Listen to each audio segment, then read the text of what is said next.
muze dufatane mu nda ubudasa bwacu ntibudutandukanye.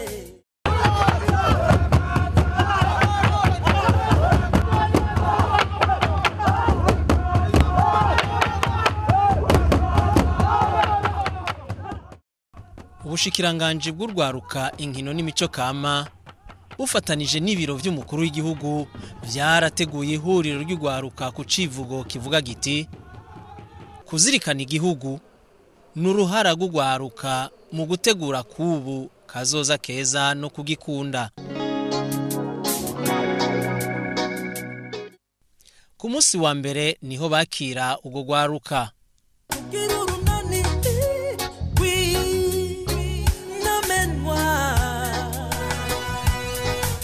Tutirikane ku Burundi ari igihugu c'amata n'ubuki twaratwe n'abasa. Aho hari kwigenekerezo rya kabiri ndamukiza umwaka w'ibihumbi 2018. Aha muri iri huriro ndahiteze ibintu byinshi, nditeze kumenya kazoza kanje nk'urwaruka, nditeze kumenya ico jewe maze nico shobora gukora nk'urwaruka. Urwaruka rw'imiyabaga igera ku 450 rwararonse inyigisho zo kuzirikana igihugu kuva ku igenekerezo rya kabiri ndamukiza gushika ku igenekerezo rya gatanu ndamukiza umwaka w'ibihumbi 2018.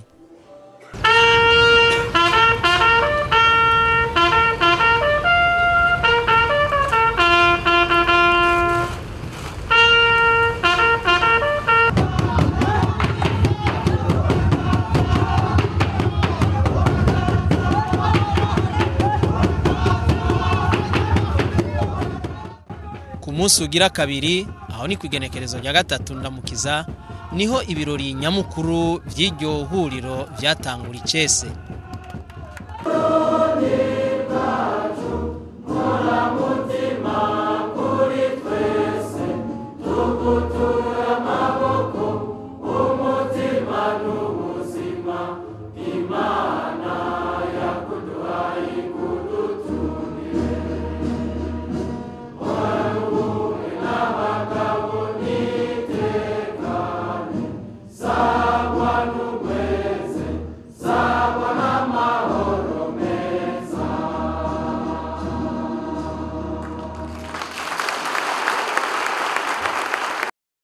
Buramatari w'intara ya Gitega niwe yabanje kwakira abashitsi. Umushikiranganje Jean Bosco Hitimana ajejwe inkino urwaruka n'imico kama yarashikirije ijambo kuri uwo munsi. Umuvugizi w'umukuru w'igihugu yararemesheje ikiyago cyo kuzirikana imico kama y'abarundi. Urwaruka rwarahamenyeye byinshi. Umukuru w'igihugu c'u Burundi nyene icubahiro Petero Nkurunziza niwe yari yabatekereye impanuro yo kuzirikana ibanga ry'igihugu c'u Burundi. Ni mu mutege yompi. Gwaruka abatuboneye izuba barayamaze ngo ijisho rigutuka inkuba riri gutuka inkumi nturiyobegwa. Ubashakira neza suja azoza kubatesha amashuri no kubaroha mu bintazi canye mu buhumbu. Ni nyabuna ujya zoza abigisha gukunda ibikorwa, akabereka ingene mu kwiteza imbere, akabereka inzira nziza itazigura kandi itazimiza, akabigisha imibano myiza, akamabibutsa ko muri bene mugabo umwe bene Burundi. Ubere akarorero n'icitegererezo Burundi gwaruka mu karere, muri Afrika mbe no kwisi yose. Ingufu n'ubwira by'ugwaruka rwacu bibe inzira irashe yo gushikana igihugu cacu kwiterambere rama. Gwaruka muramana ntaryo mwumvira impanuro z'abavyeyi, abarezi n'abakurira na karengo utayaze na se ntamenye umugani wa sekuru.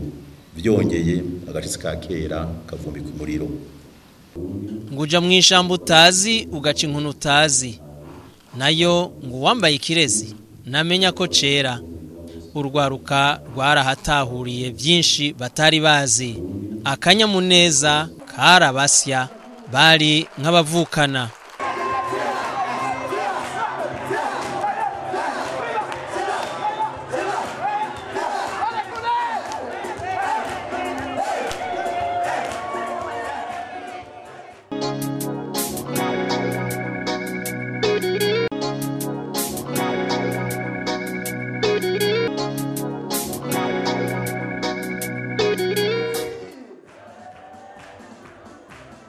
bukeye kandi aho ni kwigenekerezo rya 4 Ndamukiza urwaruka rwararonse inyigisho zingirakamaro.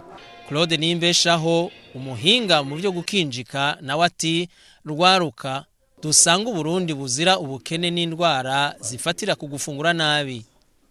Uyu muhinga yarerekanye ubuhinga bwo gufungura ubuyi bukozwe mu biharage be n'icayi gihinguwe mu kibuto civoka. Mu kuryoha ni wararaye. Ndumugwiza tunga umuhinga yigenga yanonosoye ibyo gufungura neza no guhingura ibifungwa bikungaye ku ntungamubiri ku ndemamubiri. Tuvuze abagwiza tunga ntabwo ari abantu b'amanyafaranga nkuko nabonye mu Burundi babigenza byari bahamagara abagwiza tunga nzambona haje abantu b'abanyamafaranga gusa ndaburamwe abagwiza tunga kuko umugwiza tunga n'umuntu agwiza itunga no kuvuga namba ikigori ari urutete ashobora kuruhinguramo ibindi bintu rukagwira kuko ikigori n'ubutunzi bw'u Burundi sivyo none n'ubutunzi dufise mu Burundi. Ibuyi tuvuga inzahabu n'ubutunzi dufise mu Burundi. Umugwiza tunga rero akorera mu nzahabu, inzahabu arashobora kuyihinyanyura ikavamo ibindi bintu byinshi cyane, uwo bamwita umugwiza tunga. Umugwiza tunga arashobora kutagira amafaranga mugabo akaba ari umugwiza tunga. Umugwiza tunga arashobora kuba afise amafaranga kandi akwiguta umugwiza tunga. Umuntu arashobora kugira amafaranga ntiyitwa umugwiza tunga. Kubera iki? Arashobora kuba umudandaza akaronka amahera. Umudandaza ntabwo ari umugwiza tunga kuko adandaza ivyo abagwiza tunga bahinguye. Umugwiza tunga n'umuntu ahingura n'umuntu arondera ashakashaka ikintu kimwe akagikuramwo ibindi.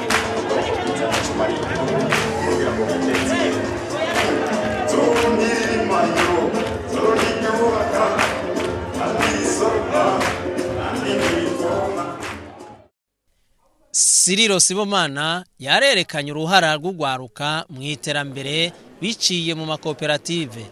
Ibi by'amakoperative gukorera hamwe ni iteko ryiza cyane ryashizweho ryatewe k'igikumu na nyiricubahiro umukuru w'igihugu. Nagira mwiyumvire gatoyi aya mateka agenga amakoperative by'abajyambere mu Burundi iryo teko rishingwa. Itegeko rero muri make ni ryiza gose kuko rifise uturusho twinshi. Rirerekana neza ingene bashinga amakoperative. Baroroheje gose. Iryo teko rero rirerekana yuko ubu hari ubwoko bwose bw'amakoperative. Ababumba inkono baje hamwe, abarimyi baje hamwe, aborozi hamwe, abanyabwenge hamwe, abahingura imfungurwa baje hamwe. Sahiburi mwiza kwijama mwiriwe neza mwiriwe bagenze mwiriwe neza mwiriwe bagenze.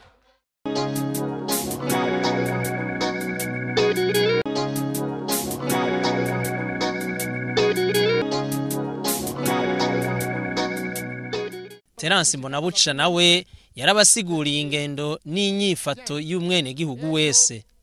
Yabanye n'icubahiro umukuru w'igihugu yaba umuvugizi wiwe hariho ibintu batubwiye dutegerezwa kwamiza kumuzirikanye.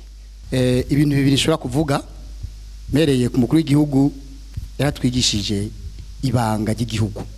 Ubugira kabiri haruhande y'ibanga yaratwigishije ingaruka mbi zo guhemuka. Gukunda igihugu, gukorera igihugu, donc haguhemukira igihugu ukagipfira. Hako wobimbwa wofuma wemera ukabimva ariko kababagwanira igihugu. Cyambere yatwigishije cyankoze ko kandi kizomfasha yaratwigishije gukunda igihugu. N'icubahiro umukuru w'igihugu yavuze kandi cyankoze ko no kugwanyira igara tugakunda ibikorwa tukijukira amakoperative. Iyo bavuze gukunda igihugu ubwa mbere na mbere umuntu akunda igihugu ciwe arangwa n'ibikorwa gukorera igihugu. Ikindi kiranga gukunda igihugu nico bita kurata ivyiza vy'igihugu.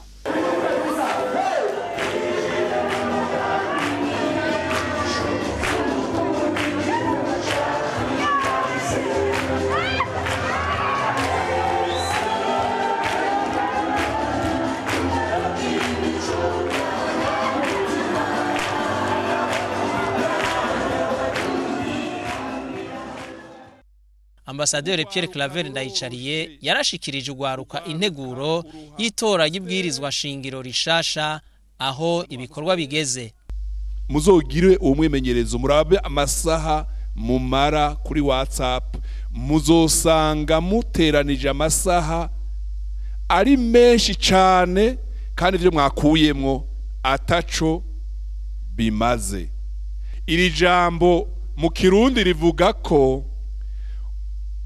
umubeshi ameze nk'umudandaji w'urumogi, araguha akamogi bukebuke,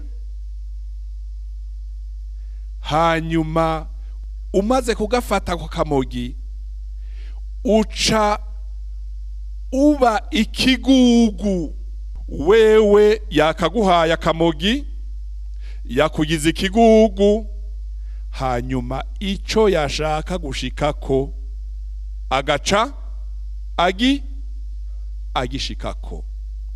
Abazi igifaransa, le manipulateur est un dealer. Umudealer n'umudandaza drogue. Il vous livre ses doses, vous rend dépendant et s'enrichit en vous méprisant.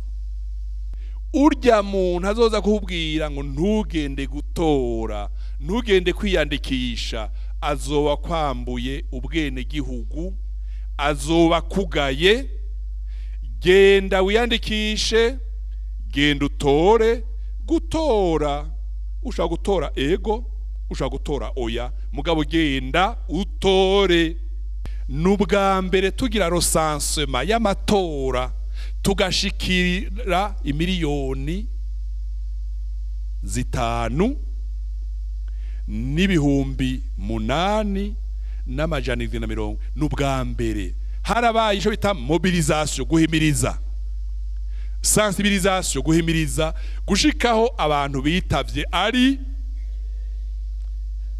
naco nyene n'ikimenyetso yuko turiko turinjira mu matora yacu y'u Burundi ashigikiwe n'abarundi n'inguvu z'abarundi n'uburyo bw'abarundi. Kubera iki ibitugora ducamwo bitubera ivyigwa.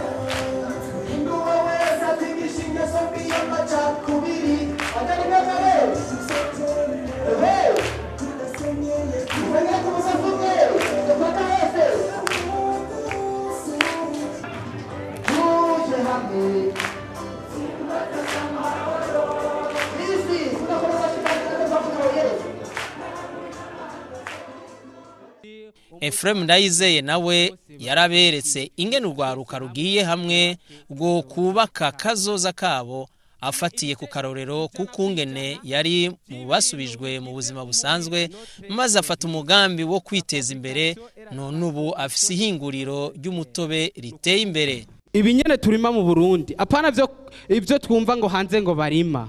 Ibi turima mu Burundi birashobora kutubeshaho mu Burundi, ndetse tukamenyekana no kwisi yose kubera ivyo bitegwa kama. Jewe none ngo vyogenda gute ngo ayo mamiliyoni no yakurahe canke ngo vyogenda gute? Oya, vyose ni ngaha hehe mu mutwe. Narose umuntu yampaye inoti y'ibihumbi 100.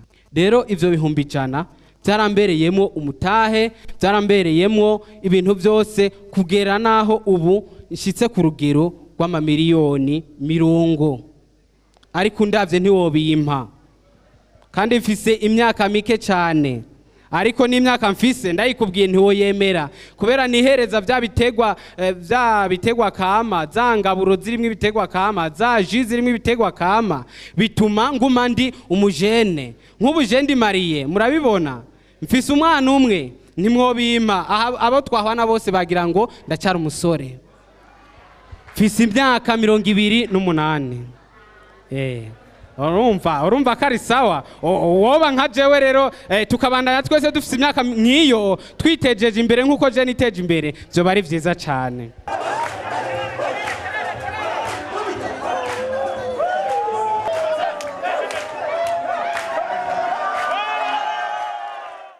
Miss Burundi nawe nyene yari yaje kwifatanya n'urwaruka mu kubereka ubuhinga butandukanye bushobora gufasha urwaruka. Kugororoka. Mukaraba imbere, mukagororoka, ukacurekura amaboko, ukatambuka amaguru mera nk'ubuyakwaza, kuyahwanya buke buke ariko. Tugire example murabe.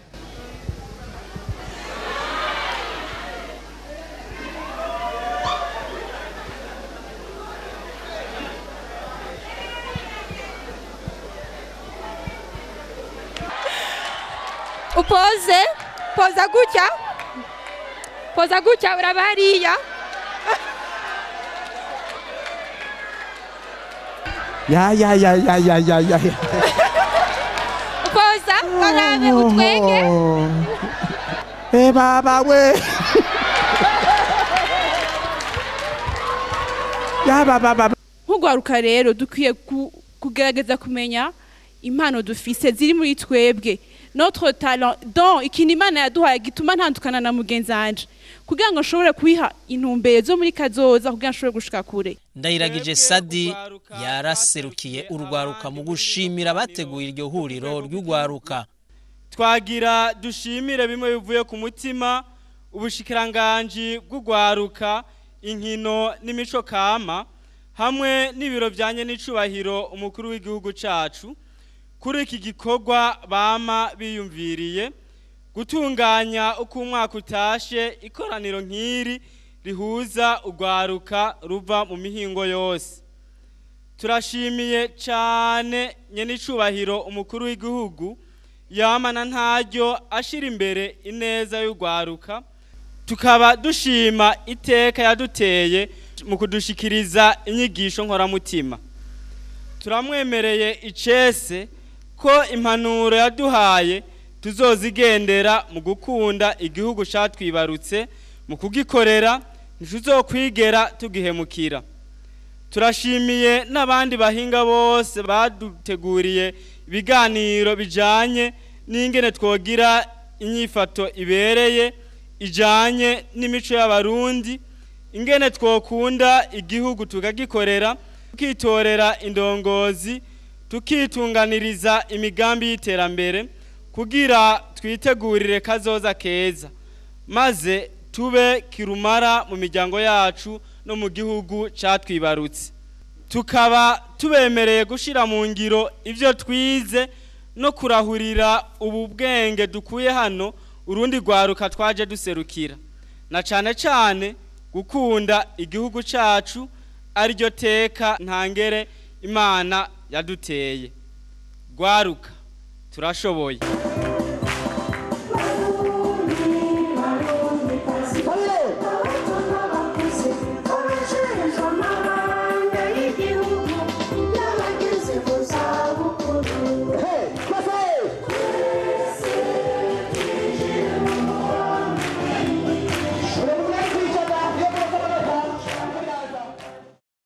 Tangazo risozera ikoraniro kaminuza ry'urwaruka rigira gatatu ryabereye Igitega kuva igenekerezo rya gatatu ndamukiza gushika igenekerezo rya gatanu umwaka w'ibihumbi 2018. Kuva ku igenekerezo rya gatatu gushika igenekerezo rya gatanu ndamukiza umwaka w'ibihumbi 2018 Ubushikiranganje bw'urwaruka inkino n'imico kama bufadikanije n'ibiro by'umukuru w'igihugu cacu c'u Burundi bwaratunganije ikoraniro kaminuza ry'urwaruka ku rwego rw'igihugu rigira gatatu ryabereye mu ntara ya Gitega.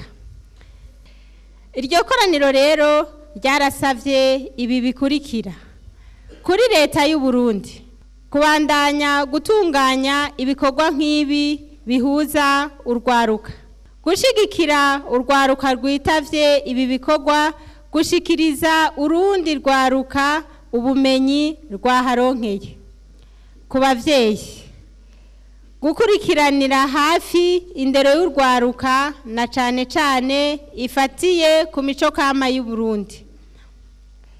Kurwaruka gukunda igihugu no kugikorera, kugendera impanuro n'inyigisho baronkejwe, kwigisha urundi rwaruka rutaronse amahirwe yo kuba muri iri koraniro inyifato ibereye ibafasha kwitegurira kazoza keza.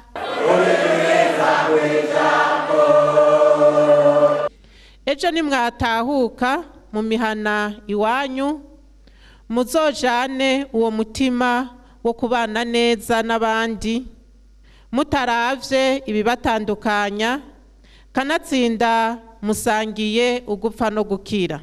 Nimugende rero mubishikirize abandi, mube intumwa z'amahoro n'ubumwe aho muherereye, abagikekereza mubajijure mu ntumbero yo guhanahana ivyiyumviro ku bibazo vyose bihanze urwaruka, haboneke inyishu zivuye muri urwo rwaruka nyene. Tuzonezerwa nitwumva ko muri mwebwe hari abitunganirije imigambi bafatiye kuri izi nyigisho, tukaba tubemereye ko ubushikiranganji bujejwe urwaruka buzokora uko bushoboye kugira bushigikire imigambi myiza muzoba mwatunganije.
Muri ako gatutu Ephraim Ndayizeye yaragomwe ba Nyamwema bari ngaho, aranababaza umwe wese ico yo mukorera.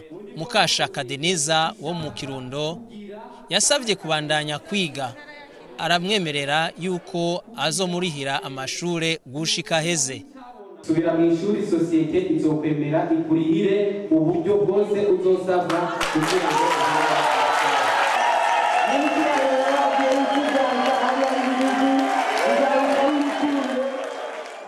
Niyo nkuru Innocent yari asanzwe ashera mwibarabara Igitega, wewe yasavye kuronswa akazi. Bena Niyo nkuru Evaristo bose baciye baronswa akazi, none baza baratanguye akazi mwishira hamwe rikora umutobe n'ifu y'ubuyi Burundi Bwejo Development Center. Banyakiriye neza, barashika ndashika baranyereka akazi nkora ndakamenyera, none ubu uye kwera ubu ndiko ndamenyera buke buke n'akazi kamwe kamwe ubu ndashoboye kugakora.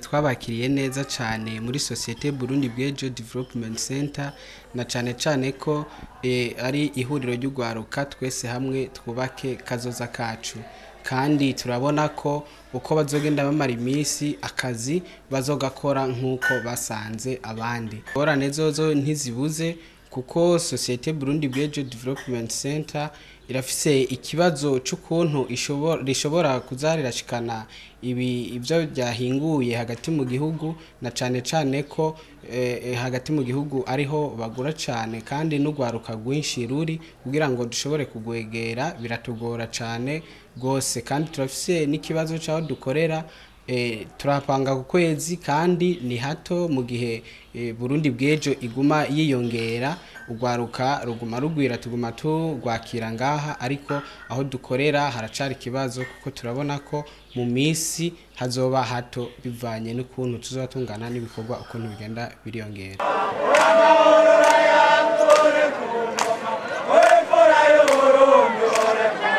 bukeye bwaho aho ni kuwa gatanu igenekerezo rya gatanu ndamukiza imbere y'uko urwaruka rusezerana rwafashe urugendo rubashikana ku kibuga c'umupira w'amaguru c'Igitega kiriko kirasubirwamwo mu buhinga bwa none ari naho baharanguriye ibikorwa vy'iterambere rusangi bari kumwe n'umushikiranganje ajejwe inkino n'imico kama nyakubahwa Jean Bosco Hitimana.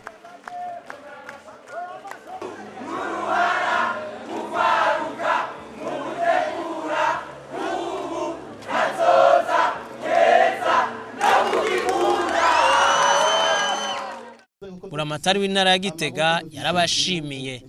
Umushikiranganje Jean Bosco Hitimana na wenyene yarabatekereye impanuro yongera arashima inyigisho urwaruka rwagabanye muri iryo huriro. Rwaruka nabivuze mwaje muri nk'imboneza z'urundi rwaruka aho mubaye mu makomine mu ntara mwaje kuko twababonye nk'ubukerebutsi budasanzwe.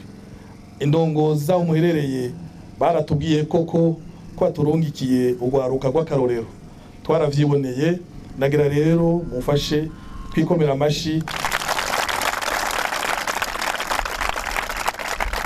kukivi namwe mugiye guterera urundi rwaruka yo gwasigaye kugira ngo imigambi y'iterambere izi nyigisho zo gukunda igihugu izi nyigisho zo gukundana izi nyigisho zo kubana mu mahoro muze muzisabikanye nabo mwasize mu ngo zanyu.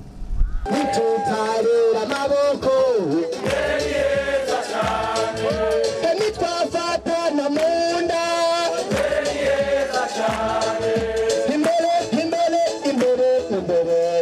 neza cyane.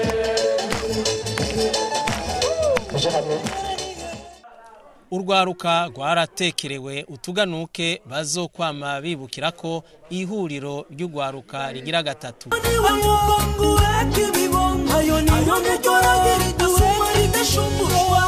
Nitekane